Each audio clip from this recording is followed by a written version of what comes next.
అసలు పెరుగు లేకుండా ఎలా తింటారా బాబు? అవును, మేము 3 పూట్ల పెరిగేసుకొని తినమన్నా తినేస్తాం. వీఆర్ జస్ట్ లో మెయింటెనెన్స్. జస్ట్ పెరుగన్నం పచ్చడి ఉంటే చాలు కడుపు నింపుకోవడానికి. పాలు వచ్చేనంటే పెరుగు వస్తుంది, పెరుగు వచ్చేనంటే మజ్జిగ వస్తుంది. మేము ఎందులోనే పెరుగు కలుపుకొని తినేయగలం.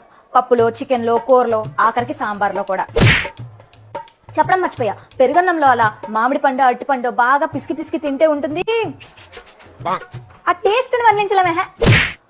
లాస్ట్ లో భోజనం అయిపోయిన తర్వాత పెరుగన్నం తింటాం కదా, అంతా అయిపోయిన తర్వాత ఆ పెరుగు తిన్న చేతిని నాకుతూ ఉంటే వావా యా స్వాద హే.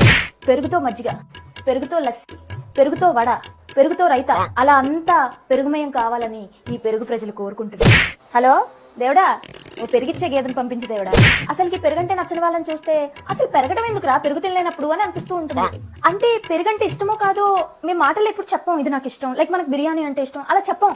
కానీ ఆటోమేటిక్ గా భోజనం అయిపోయినంటే పెరుగుతో తినాలి, ఇంట్లో ఏమీ లేక. నిజంగా పెరుగు లేకుండా ఎలా తింటారా బాబు? అసలు అన్ని అయిపోయిన తర్వాత కొంచెం లాస్ట్ లో కొంచెం పెరిగేసుకొని తింటే ఉంటుంది ఆ ఫీల్. అబ్బా హెవెన్. మీలో ఎంతమంది పెరుగు హేటర్స్ ఉన్నారు?